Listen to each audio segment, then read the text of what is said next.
Hey everyone, Ryan Casey here with another edition of the MASSP podcast. Today, I'm joined by the assistant principal team from Grandville High School that includes Ashley Buckholtz, Matt Cook, and Michael Kennedy as they share their journey using an MTSS program to work with students on both academic and behavior improvements. They share who is on the team, what the components look like, and lessons learned over the last decade. This is a great episode for anyone wanting to implement or improve their MTSS systems this year, so let's give it a listen. So enjoy your ride to or from school, your run on the treadmill, or however you like to listen, because another MASSP podcast episode starts now.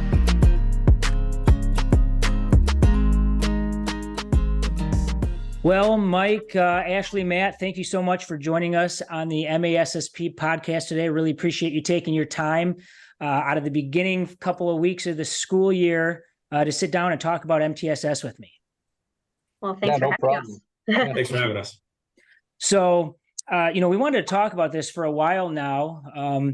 At EdCon, there was a great turnout to a session that you guys were doing that just goes to show you that everybody, administrators, educators, still want to know more about MTSS. They still want to find ways to be able to implement this in their buildings, to be able to support students that need it. Just so we have a really basic understanding, because it is kind of a buzzword thing that some people, I think they know what it is or what it looks like. Can you at least describe in its most basic form, kind of what is MTSS to you at Grandville High School? Yeah, I'll take that one. So I think MTSS literally means what it stands for. So it's multi-tiered systems of supports. And at Grandville High School, we do just that. So I think that it's what we provide academically and behaviorally to all of our students and the different supports that we provide. So everything at Grandville High School stems from our two district goals set forth by our superintendent. So one of our goals is to close academic gaps that exist for our students by ensuring that every student reaches their fullest potential. And then our second goal is to ensure that every student that walks through our building feels respected, a sense of belonging and well-being, and can find academic, social, and emotional success. So from MTSS, we have kind of divided this into an academic approach and a behavioral approach. So for us at the tier 1 level, this is what all of our teachers are doing to provide systems of support to their students in their classroom. This is going to look very traditional to just basic setting routines for students, acknowledging positive behavior for students, redirecting or kind of bringing awareness when there may be issues academically. This is how you teach. This is your different engagement strategies. This is all of those different things. Tier 2, this is for some students. This is the students that maybe need a little bit of additional support. They just aren't there yet, right? And so this is the additional support. We are blessed at Grandville to have wide district support for our MTSS process. So we have great interventionists that we have hired that work with our student populations to provide different social emotional groups or academic groups to help teach skills, I think that you could say, for behavioral skills, academic skills, to help those students ideally get back to the tier 1 level. For us, tier 1 is in conjunction with tier 2. And so the classroom teachers working in conjunction with our interventionists. We have a lot of different ways that they're doing this. Could be through seminar, providing additional support, could be through check and check out, or check and connect, mentorship, all of this. And then at the most intensive level, for our students that need the most support, we have our tier 3 system where we have a student advocate that works with our students very one-on-one. So this is not group-based, this is one-on-one to provide really intensive interventions, kind of help create almost like an individualized plan for that student of what we're going to do to help give them support to get back to where they need to be. So I think at Grandville, some students need academic supports, but they're great behaviorally. Some need behavioral supports, but they're great academically. And then some need supports in both ways. And that's our job as a school, as a district, to try and help support those students and provide their needs in a way that is unique to them. Absolutely. Well, thank you for breaking that down for us. So let's talk a little bit of nuts and bolts. You kind of described the 3 different tiers that you have, and you kind of talked about the team that's involved a little bit. So can you kind of walk us through the actual process of what this looks like. So you mentioned some interventionists, but I'm assuming you guys are part of this team, or maybe counselors or others. So kind of talk a little bit about who all is on the staff and kind of what are some basic things some of those different people do. And, I'm curious, and it might look different at every school, right? A large school that has the capacity versus, I'm from, as an administrator at smaller rural schools where we wore a lot of different hats. And so I'm just curious, like, are you meeting weekly? Is it monthly? Is it biweekly? Is it daily for some folk? I mean, just can you walk us through some of that? Yeah. I can kind of take this too, just because I'm on both teams. So we have a whole group team that includes our whole administration team, all of our counselors, all of our interventionists, our special ed department chair, kind of like our truancy coordinator, that all meet together bi-weekly, where we discuss, I guess you could say, how our systems are running. We look at what students may need to move into an intervention, what referrals that we have, and we kind of discuss what intervention would be most appropriate. This is where we discuss too, like what additional supports that we need. We look at academic data, see who kind of is bringing up some of those red flags, right? Like if they're failing a certain amount of classes, or who's heavy hitters for attendance, or has a decent amount of behavior logs. And then on the off week, so that team meets twice a week. And then we have a smaller tier 2 team, which is me. So I'm the administrator on that team. It's our 3 interventionists. So we have our behavioral interventionist, our academic interventionist, and then our student advocate. And then it's 2 of our counselors. So that's kind of the smaller team where we really just monitor the fidelity of our system. We look at how the interventions are going, whether they're an appropriate fit, how all of our groups are going. And we're kind of monitoring each student individually to look at what is working well, what maybe needs to be tweaked in order to best fit that system. Yeah, and then just in addition to that, weekly, we have our seminar program, which is an intervention hour every Wednesday. So we basically take Wednesday, split it in half, and we drop in an hour of intervention time or enrichment time, depending on what students need. So students go to a classroom. They have that teacher for their 4 years of high school. I don't want to say it's a homeroom, but it kind of takes on that feel that this is your family for 4 years, and you're kind of go-to person if you don't have a go-to person. And so once a week for an hour, students can get time to meet with teachers to go over anything that they're struggling with. They can retake a test. They can get additional supports or any kind of enrichment experiences as well. I was muted. To follow up on that seminar piece, Mike, so if they are assigned the same teacher, are they still able to go see maybe a different teacher if they need to during that time? They just can kind of sign out and go if they need to retake a test in a different class, obviously. Yeah, so one of the hallmarks of our program is something called student requests. We use a software program to help monitor and track it, but they will leave that seminar homeroom, and then they will go to that teacher who is requested to see them. So we have sort of 2 waves of requests. We go about 20 minutes to 25 minutes each, and we have a small chime in between, say, hey, if you're requested by a second teacher, now is the time to move to see them. Or if you're working with a teacher for both of those waves, just continue on with what you're doing. Thank you for clarifying that. So, and some of you have been at Grandville longer than others, and you've probably seen maybe from a teacher side of things what this looked like prior. But other than maybe COVID kind of messing with the approach that was used a few years back, I guess what brought on this kind of formal approach that you've been using, and just can you also share how long you have been doing this for those that are listening? Yeah, I can. I'm the old guy on the team here. So I avoided saying that. All right. So probably about a decade ago, our principal at the time, Dr. Randy Morris, looking back now, he was kind of ahead of his time. He was sort of reading the handwriting on the wall. Our entire staff read 15 Fixes by Ken O'Connor and really started challenging some of the approaches to grading, grading scales, that sort of thing. And with anything in education, the wheels of change move slowly. So we really sort of sat in that and really digested what does it look like to have a formative and summative breakdown of a grade instead of just total points. That was a massive shift for us. And then pretty quickly thereafter, we had new leadership in our building from an administrative sense, and really discovered the work of Mike Matos with the PLC process, and really started to dabble with that. And I want to say it was like 2015 or so. That's when we introduced the concept of seminar. If you could go back and do things over again, I would have loved to nail down questions 1 and 2 of the PLC process first, but we saw the immediate need. We've got to have some kind of an intervention time built in. Students weren't always able to stay after school, especially if they're a 9th grader and rely on busing for transportation.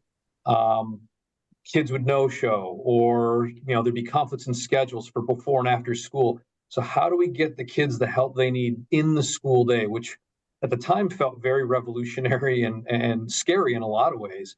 But we really worked through that process. I was a teacher when that was implemented, and immediately I saw good things.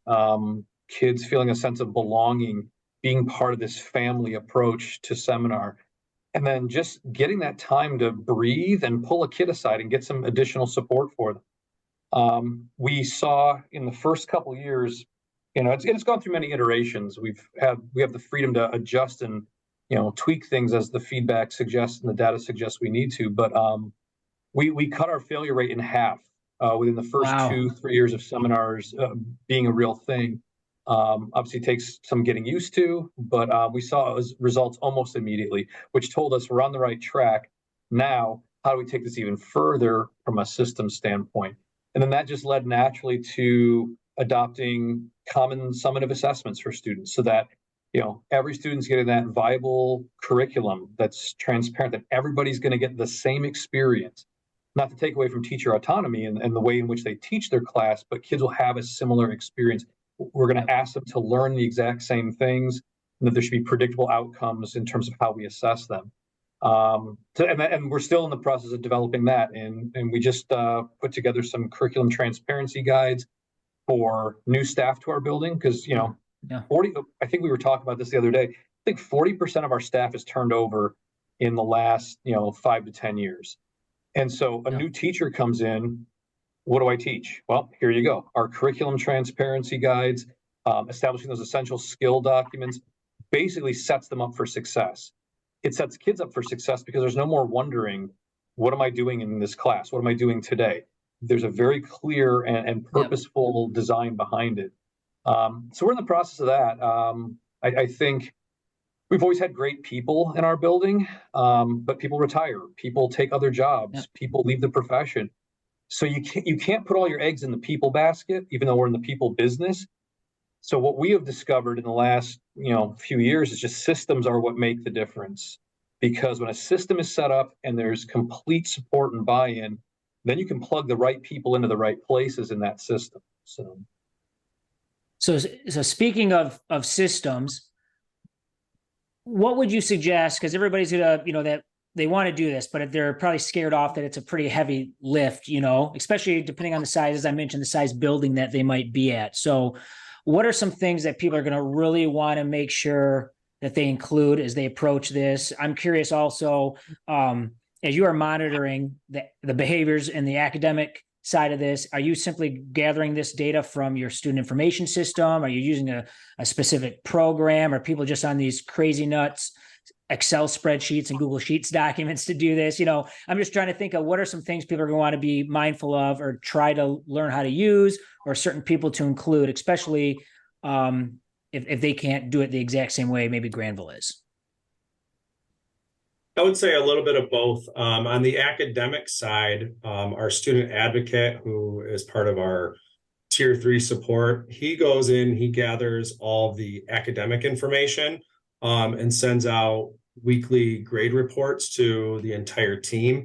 And from there, we kind of can see, who is in need of those additional supports academically. Ashley, do you want to talk about the behavior part? Yeah, so we, I'd say from a positive standpoint, any school could implement a positive acknowledgement system, and likely should, right? A way for positively acknowledging. We were in the beginning stages collecting data on that, just like for us, it's our grit tickets, right? It's like I have one on my desk that I can show you. So a little grit ticket, like, hey, you're doing great things. There you go. We were collecting that to see how many students received them, but then we found that a ton of students received them. So it was a little hard to collect, but we were looking to it like our percentage of staff members that were passing those out, which like in our first year was like 40%, but then that jumped up to above 90% as we went forward. With our behavioral data though, to be able to see who needs interventions, we use Swiss in PowerSchool. And so our log entries in PowerSchool, this is where you can make like behavioral referrals. We've been very intentional with teaching our staff that this is not, they fill these out because it's a data component. So it's really focusing on, for instance, like what's happening before the behavior, what is the behavior, what's happening immediately after. This is not meant to be like always a consequence. It's just, for instance, if my policy is that you can't be on your phone and we're now going on 2 or 3 days and I've told you to get off your phone, I'm going to go document that. So that way it's really easy for, the reason why Swiss is so great is that it really allows us to see trends across classrooms, right? So for instance, each student has 6 teachers throughout the day, potentially 7 on seminar days. Those 7 teachers may never talk with one another necessarily about a student or behavior that they're seeing. But for us, all the admin, we get notifications when a log entry comes through for a student, and so do our interventionists. So at our weekly meetings, we're able to say, oh my goodness, like this kiddo clearly is struggling this week or struggling with this activity. How can we intervene? For us, our threshold is anytime that a student gets 3 minor referrals, which is teacher managed, like a teacher enters it, or anytime a kiddo gets 2 major office referrals, which is an administrator within any 2-week period, that is going to prompt a discussion by the team, which then obviously sometimes that leads to an intervention. Sometimes it's just like, hey, I'm going to call this kiddo in, see what's going on. Could be maybe we need the counselor to check in with them, but at least it prompts a discussion. So from the behavior standpoint, that's become very systematized, and that data has been very helpful for us in we bring that data back to staff and we use that to create initiatives. For instance, last year we were able to see kind of trends amongst our student body and that tardies were an issue. So we use this data to be able to create a whole initiative towards addressing tardies and increasing, I guess you could say, fidelity to going to class on time. So from a behavior standpoint, PowerSchool, Swiss, log entries, that's been great. I have to imagine too, from the data collection side, obviously being able to look at data based on the students and how it impacts, their behavior, academics, what the team needs to do. But as a side note to that, you can also probably see, I know I had this happen similarly, which teachers have the most logins or the most entries into that system too, because maybe that's a different conversation with a young teacher that might be having a classroom management issue and is filling out a lot of those referrals in the system. I think that you couldn't. We are very intentional about letting our staff know that we never look at that as a negative. Like we don't want teachers to shy away from filling those out because they're like, oh my goodness, like they're going to think that I can't manage my classroom. Honestly, like as we're starting this process, yes, it's data. The more data, the better. Like log these things. Obviously, if we're seeing some trends, that absolutely could be a way that you could go assist a teacher. But I think it's really important that when staff is starting this process to avoid that stigma, because really you want your staff to be filling these out. You want that data and you don't want it to feel punitive or evaluative. Sorry. You want them to feel confident in that I'm providing this data to you. It's not a reflection on me as a teacher, because as we know, some teachers have phenomenal classes and some teachers have more challenging classes, and that's just kind of the luck of the draw sometimes. But I definitely think that you could use it if you're noticing like, oh man, like this teacher is really struggling, say for instance, with like specific students in independent reading, but this teacher is maybe like finding success with this student. Awesome. What are you doing in your class that could be of assistance to this teacher? Not a reflection on the teacher. It's just different teaching strategies. And that's how we all can be lifelong learners together and try and always be growing and reflecting in our craft. Absolutely. And you don't want to scare off some teachers from not using that, so they aren't accurately giving you that data. So the team then can use the data to intervene with the student. So final kind of really question here. And you mentioned it earlier, Mike, about noticing your failure rate drop pretty quickly into this process. What are just some other results that you've seen in different areas that keep kind of pushing you forward to want to continue to use this and fine tune it and try and improve it every year? Yeah, I can speak a little bit to our intervention structures. We have a lot of schools from around the state kind of ask, and can we come watch what seminar looks like at your building? And we're always open to that. And they will frequently interact with the staff, the students, ask questions. And the one thing that came back last year with some of our visits was our staff and students can't imagine a world without these systems, specifically seminar in this particular context.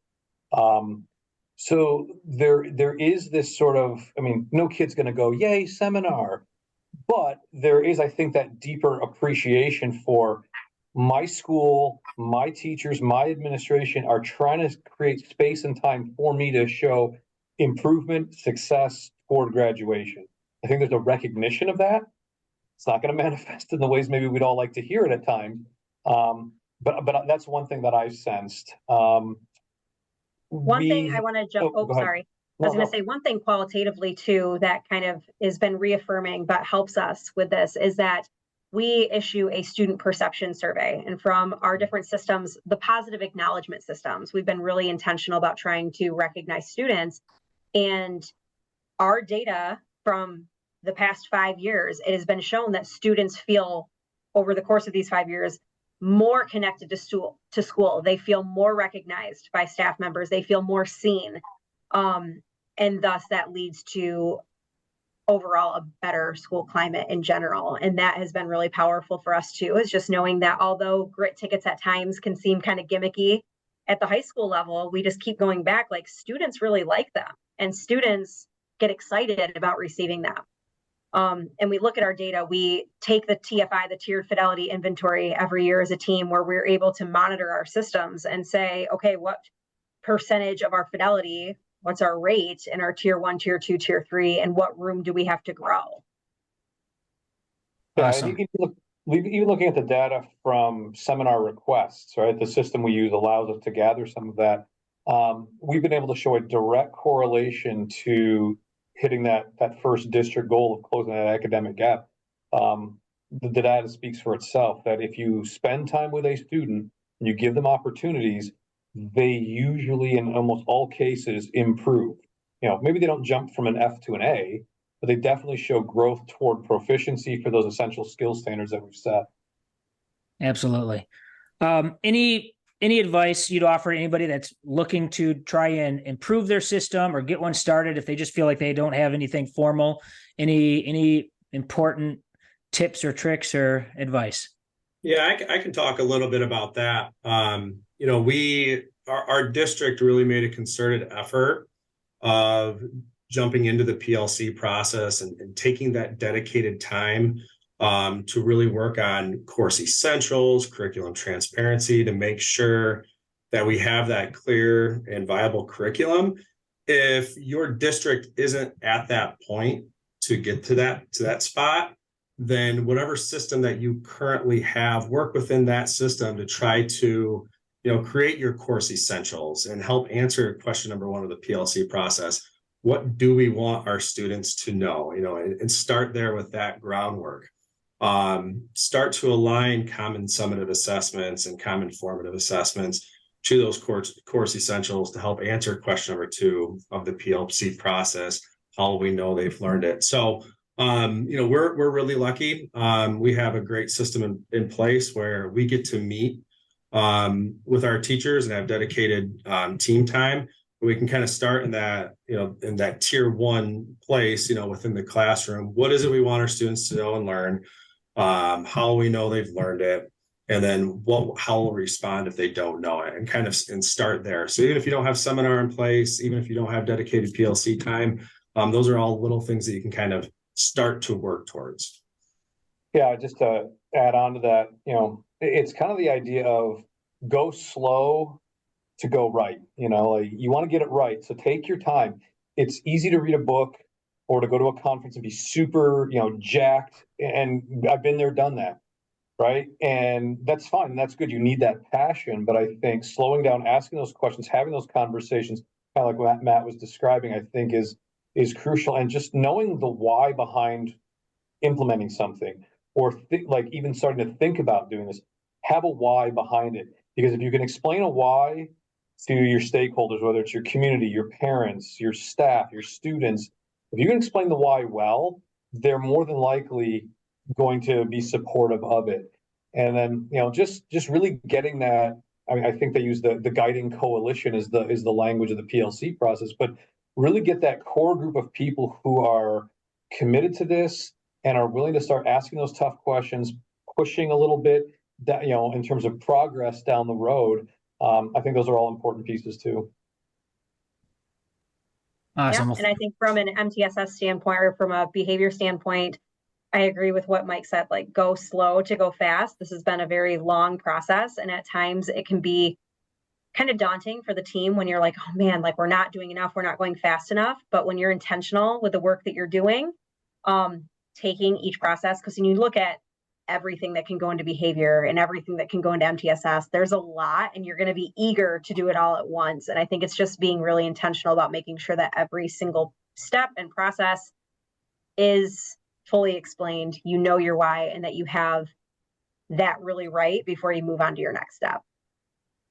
That is good advice. I've taken a lot of your time. Again, it's the beginning of the school year. I know you have places to be, classrooms and hallways to be in. So I really appreciate your time. I assume that if people have questions, they can get your email addresses right from the district website and whatnot. And so hopefully you'll get some follow-up questions and opportunities to share what you've been doing some more. So really appreciate your time, everyone, and best of luck with the start of the school year. All right, thanks, Ryan. All right, thank you for having us. Thank you. And that's going to do it for this episode. Thank you for listening to the MASSP podcast. Remember, you can listen to this podcast and others anywhere you get your podcasts, including Apple Podcasts, Spotify, and iHeartRadio.